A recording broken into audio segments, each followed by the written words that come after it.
जाऊंगा खाली हाथ मगर,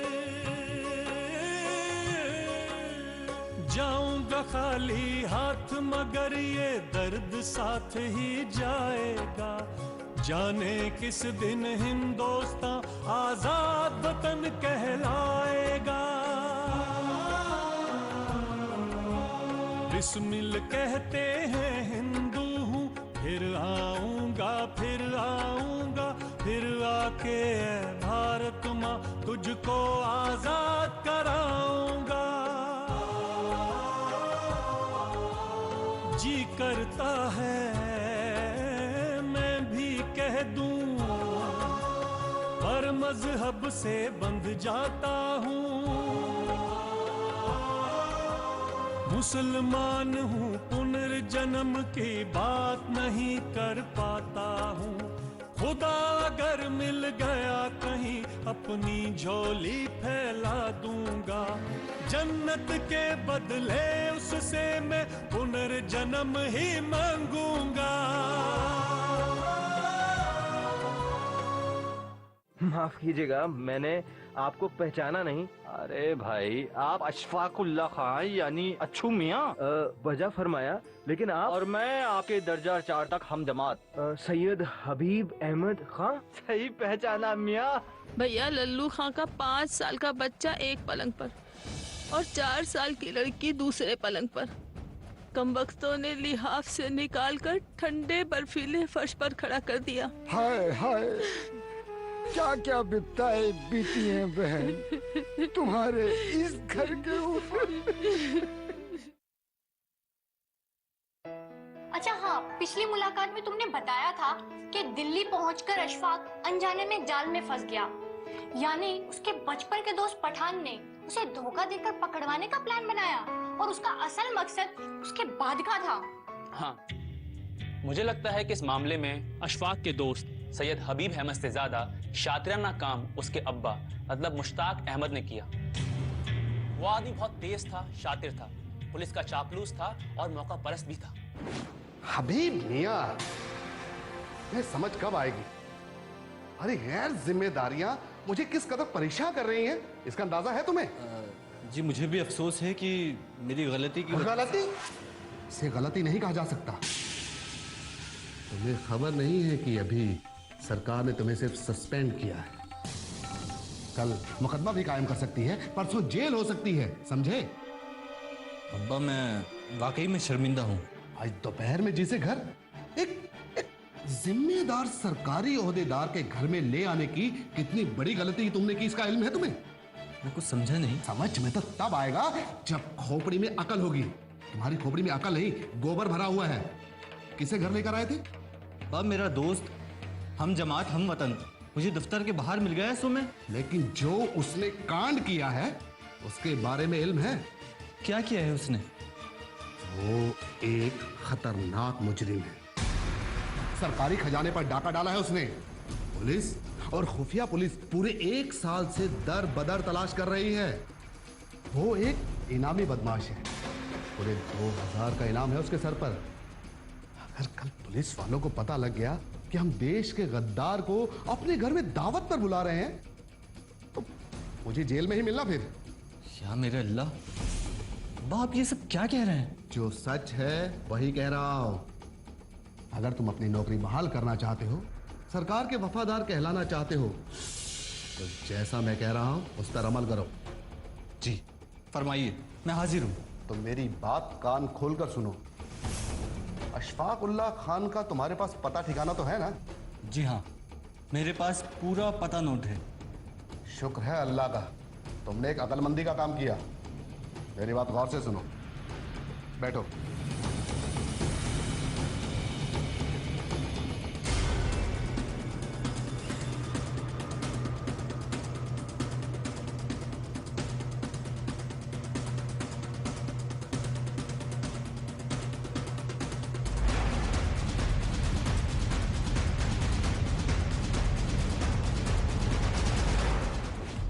मतलब उस आदमी ने अशफाक को सिर्फ 2000 रुपए के इनाम की वजह से नहीं पकड़वाया था, बल्कि अपने बेटे को वो हुक्काम की गुड बुक्स में लाना चाहता था। कुछ भी कहो यार, की तो गद्दारी ना, चाहे बाप ने की हो या बेटे ने। यार अशफाक इन दोनों बाप बेटों से दोपहर में मिलता है और अगले ही दिन पुलिस जाकर उन्हें गिरफ्तार कर लेती है। भला इन दोनों बाप बेटों के अलावा और कौन जानता था कि अशफाक दिल्ली में है। इसी मामले में सचिंदर नाथ बख्शी का एक बयान छपा था, मेरे पास कॉपी है, मैं दिखाता हूँ। सुनो क्या लिखते हैं बख्शी। ब्रिटिश सरकार की ओर से अशफाक उल्ला खां की गिरफ्तारी के लिए 2000 रुपए का इनाम रखा गया था। इस इनाम के लालच में एक हम जमात, हम कौम और पठान हम वतन ने उन्हें गिरफ्तार करा दिया।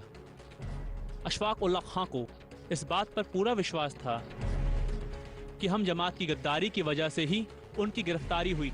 देखो, सच्चाई चाहे जो भी रही हो, लेकिन बाप बेटों ने गद्दारी तो की, तो अशफाक को गिरफ्तार करके जेल भेज दिया गया होगा।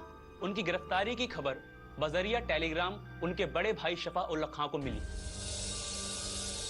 दिल्ली में अशफाक ने ही अपने बड़े भाई का पता बैरिस्टर नूर अहमद को दिया था और ये कहा था कि उनको खबर दे दी जाए कि मैं गिरफ्तार हो चुका हूँ।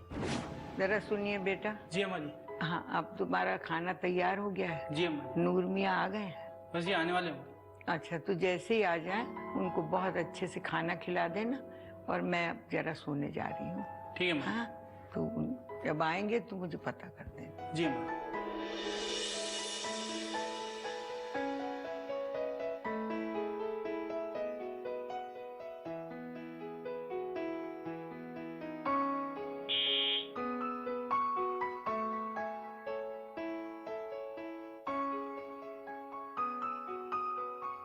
आदाब।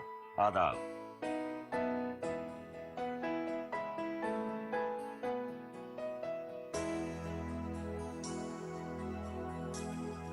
जरा मैं पानी लेके आता हूँ। नहीं, पानी की कोई जरूरत नहीं है। सुनो जी। एक आदमी है, उसका नाम है रियासतुल्लाह।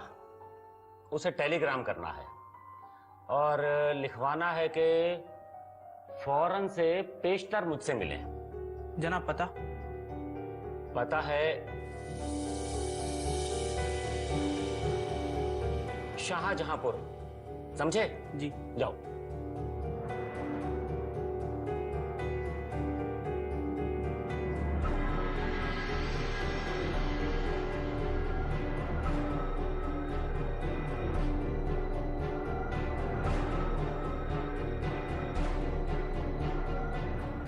बैरिस्टर नूर अहमद से अशफाक कहाँ और कैसे मिले? हुआ यूं कि बैरिस्टर नूर अहमद किसी और कैदी से मिलने के लिए जेल गए।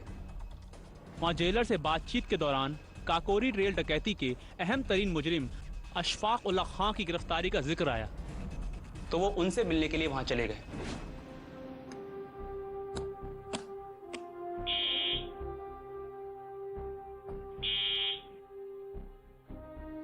आदाब। आदाब। नूर अहमद साहब घर पर हैं? हाँ जी साहब घर पे हैं, आइए। तशरीफ रखिए।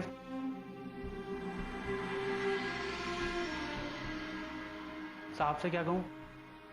उनसे कहना अशफाक उल्ला खां के बड़े भाई रियासतुल्लाह खां आए हैं, जिन्हें उन्होंने कल टेलीग्राम भेजा था। जी जी जी, अभी इतला दिया।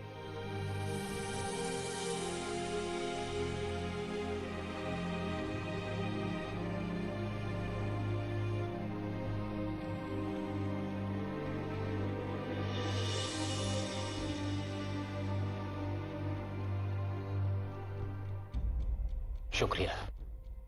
साहब आ रहे हैं।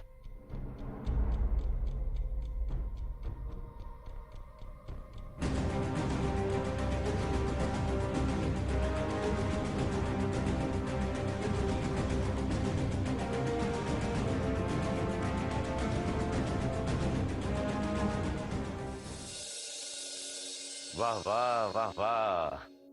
सलाम। वालेकुम अस्सलाम। तशरीफ रखिए। जी शुक्रिया। भाई आपने तो कमाल कर दिया, टेलीग्राम मिलते ही आप दिल्ली पहुंच गए।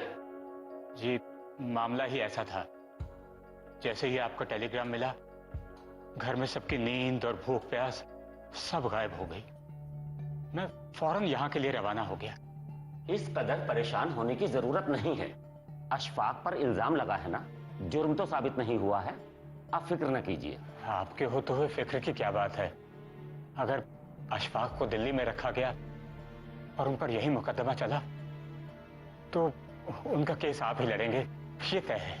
इत्मीनान रखिए, ऐसे 1000 मामलात हमने चुटकियों में हल किए हैं। अशफाक उल्लाह की जमानत भी हो जाएगी और जल्द ही उनकी रिहाई भी अमल में आएगी। जेल में अशफाक के साथ ज्यादा सख्ती तो नहीं की जा रही? सख्ती कैसी? जेलर अपनी ही कौम के हैं और मैंने उनसे नरमी बरतने के लिए कह भी दिया है। बैरिस्टर साहब, कोई रास्ता निकालिए जिससे अच्छू मियां को देख सकूं। एक जमाना हो गया है उन्हें देखे हुए। लो, ये क्या बात कर दिया आपने? ये ख्वाहिश आपकी अभी पूरी कर देते हैं।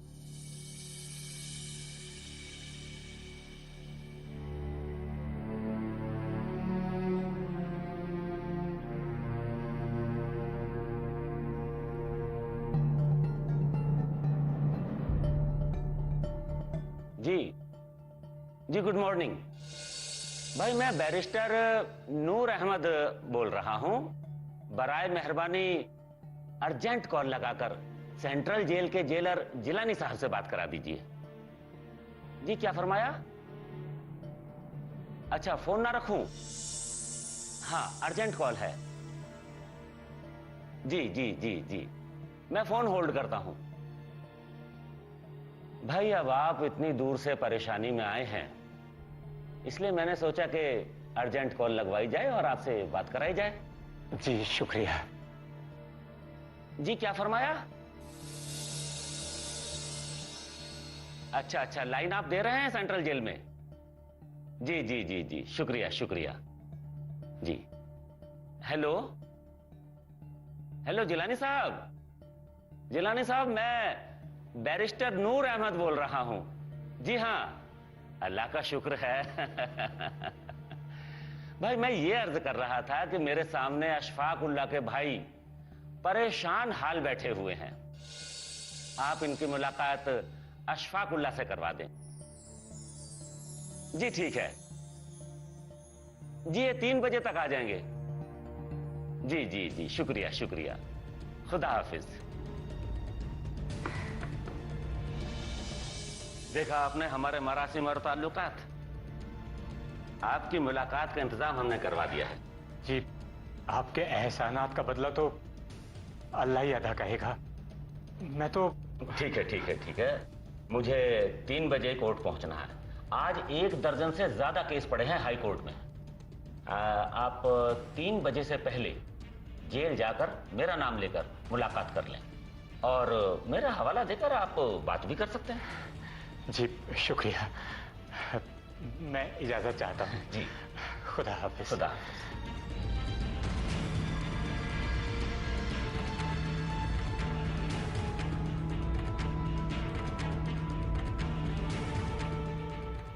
आगे क्या हुआ?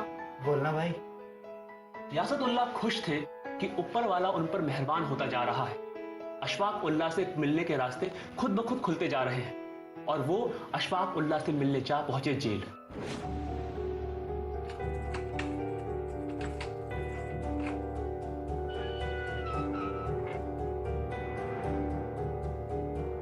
मुलाकाती, गौर से सुनो। तुम्हें 5 मिनट का समय दिया जाता है। इस दौरान कोई भी सियासी बात हुई तो तुम्हारी मुलाकात रोक दी जाएगी। हवलदार, ले आओ।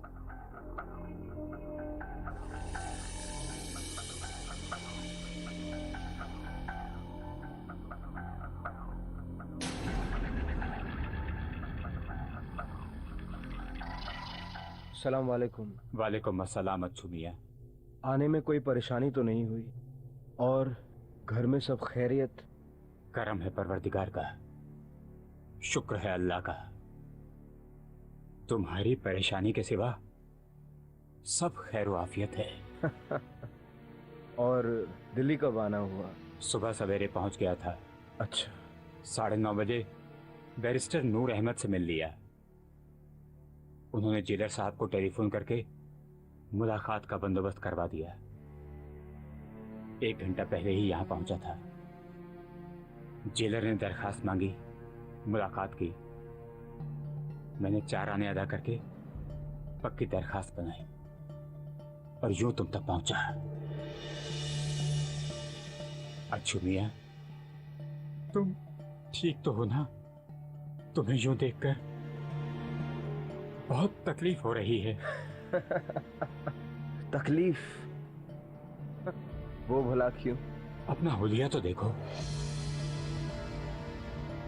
साड़ी नुमा बंगाली धोती, ये फटा हुआ मैला मलमल का कुर्ता, नंगे सिर नंगे पांव। या मौला, मैं किसी शादी ब्याह में तो हूं नहीं, जेल में हूं। घर जाइएगा तो वालिदा साहिबा को मेरा ढेर सारा सलाम कहकर सिर्फ अच्छी अच्छी बातें बताइएगा। अशफाक, बैरिस्टर साहब तुम्हारा केस लड़ने के लिए राजी हो गए हैं। उन्होंने मुझसे अब तक के मामलात की एक दिन की फीस भी तलब कर ली है। उनकी एक दिन की फीस तो 100 रुपए है। अगर तार भेजने की फीस मांग रहे हैं तो अल्लाह उन पे रहम करे।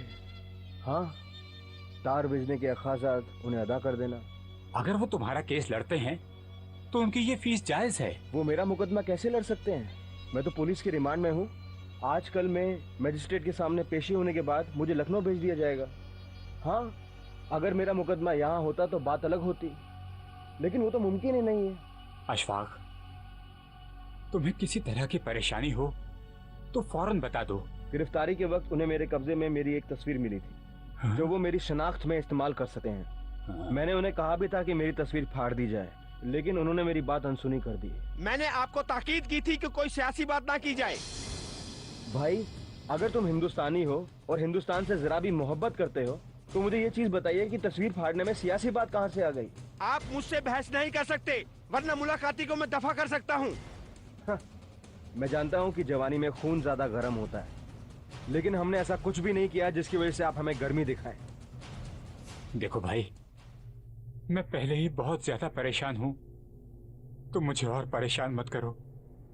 भैया, अब आपने आगे के बारे में क्या सोचा है? अभी तो मैं यहीं दिल्ली में ही रुकूंगा जब तक तुम यहाँ हो। मैं भैया, आप बेकार में अपना समय बर्बाद कर रहे हैं। आप रात की गाड़ी पकड़ कर वापस चले जाइए। घर जाकर क्या करूंगा जब दिल ही यहाँ पर है? भैया, यहाँ रहकर आप मेरी कोई मदद नहीं कर सकते। मुझे जल्दी लखनऊ पहुँचा दिया जाएगा। आप घर चले जाइए और वालिदा साहिबा को मेरे ढेरों सलाम कहिए और उन्हें बताइए कि सब्र रखें और सब्र का दामन न छोड़ें। परवरदिगार ने मेरी किस्मत में जो लिखा है वो तो होना ही है। मौत तो बरहक है, आनी ही आनी है। इसका इस्तकबाल करने का सलीका भी अगर इंसान को आ जाए तो सुभान अल्लाह। अच्छू मियां, एक बात कहूं, तुम अपनी उम्र से ज्यादा बड़ी बातें करना सीख गए हो। इतने इत्मीनान से, इतनी मुस्कुराहट के साथ ऐसी गजबनाक बातें कैसे कर लेते हो तुम? मैं तो बाल बच्चेदार आदमी हूं, मेरी तो रूह कांप जाती है। ऐसा नहीं है भैया, आप भी कम बहादुर और साबिर नहीं। और आप बस मेरी इतनी इज्जत रख लीजिएगा कि मेरी मोहब्बत में किसी से दबकर कोई समझौता न कीजिएगा। ये जान लीजिए कि मेरा फैसला लिखा जा चुका है और मैं किसी भी कीमत पर अपनी और अपनी वतन की रुसवाई बर्दाश्त नहीं कर सकता। मुलाकात का वक्त खत्म हुआ। देख रहे हैं ना आप, हर शख्स अपने आप को कानून से ऊपर समझता है, इसलिए निजाम में तब्दीली। मुलाकात का वक्त खत्म हुआ, आप जाइए। भैया, आप घर जाइए और वालिदा की हिम्मत बढ़ाइए और बच्चों को समझाइए कि उनका चचा ना ही कोई गलत आदमी है, ना ही कोई गलत राह पर है, इसलिए उन्हें शर्मिंदा होने की कोई जरूरत नहीं है। मुलाकाती, आप बाहर जाइए। कैदी, आप अंदर जाइए। अच्छू मियां, खुदा हाफिज। खुदा हाफिज।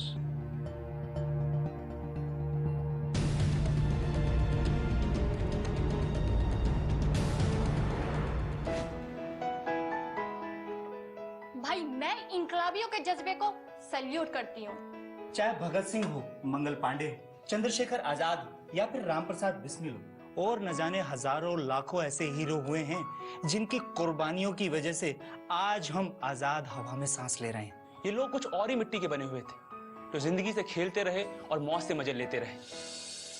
ये सब के सब एक ही सांचे के बने हुए थे, जिन्हें अपने लिए कुछ नहीं चाहिए था, जिनकी हर बात देश और कौम के लिए थी। सच कहते हो, देश ही उनका दीन, ईमान और धर्म था। इस तरह अशफाक उल्लाह खान ने अपने बड़े भाई रियासतुल्लाह खान को दिल्ली से शाहजहांपुर भेज दिया। यानी मुकदमा लड़े बगैर मुकदमे के बारे में इतनी मालूमात थी। अशफाक बहादुर ही नहीं, जीनियस भी थे। कोर्ट कचहरी से कोई वास्ता ना होने के बावजूद उन्हें तमाम बारीकियां मालूम थी। ये लोग कुछ और ही मिट्टी के बने होते हैं। अशफाक के खानदान में इनकी गिरफ्तारी से तो खलबली मच गई होगी। माँ का तो रो रो करके बुरा हाल रहा होगा। हाँ, माँ तो माँ होती है, लेकिन अशफाक की माँ असल पठान थी। वो दिन रात नमाजें पढ़ पढ़कर दुआएं मांगती रही। बहुत सारी मुसीबतें बर्दाश्त की, लेकिन उफ तक नहीं किया। हाँ यार, घर के दरवाजे पर कभी पुलिस, कभी सीआईडी और कभी कुर्की और भी न जाने क्या क्या बीतती होगी उनके दिल पर। बस यूं समझो कि देखते ही देखते खुशहाल हवेली सौगवार हो गई। घर में किलकारी मारते हुए बच्चे सहम से गए। भाभीयों का खिलखिलाना, मुस्कुराना खत्म हो गया था। रिश्तेदार कतराने लगे थे और भी न जाने क्या क्या झेल रही होगी वो हवेली। रियासतुल्लाह के शाहजहांपुर पहुंचने के बाद क्या हुआ? उनके वहां पहुंचने के 2 रोज के बाद सीआईडी कांस्टेबल सैयद फरजंद अली सुबह सुबह उनके दरवाजे पर आया और रियासतुल्लाह से कहा कि जनाब, मुझे शाहजहांपुर से लखनऊ तक तैनात किया गया है और मुझे यह हुक्म दिया है कि मैं आप तक यह पैगाम पहुंचाऊं कि आप फौरन लखनऊ पहुंचकर स्पेशल मजिस्ट्रेट जनाब एनाउद्दीन साहब से मिलें। तो क्या लल्लू खां लखनऊ गए थे? हाँ मियां, फौरन से पेशतर, क्योंकि ये अशफाक उल्लाह की जिंदगी का मामला था। लिहाजा जरा भी ताखीर किए बिना वो लखनऊ एनाउद्दीन से मिलने के लिए रवाना हो गए।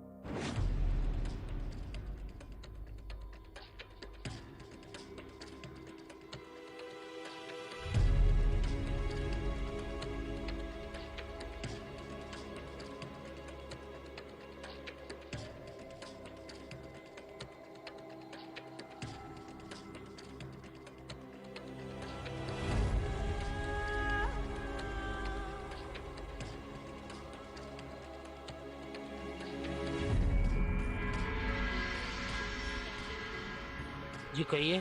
साहब से मिलना है। आपका नाम? तसद्दुक हुसैन। आप रुकिए, मैं आता हूँ।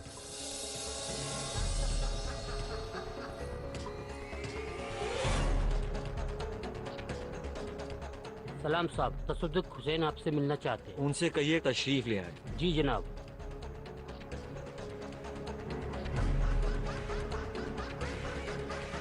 आप जाइए। अच्छा।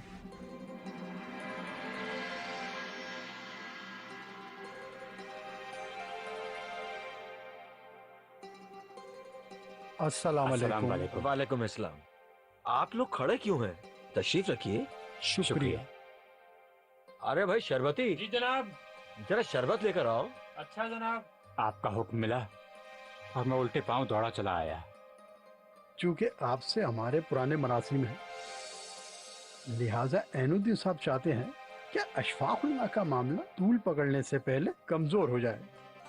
आप दिल्ली गए थे, अशफाक उल्लाह से मुलाकात हुई? जी हाँ, जैसे ही उनकी गिरफ्तारी की खबर मिली हम दिल्ली गए और उनसे मुलाकात की।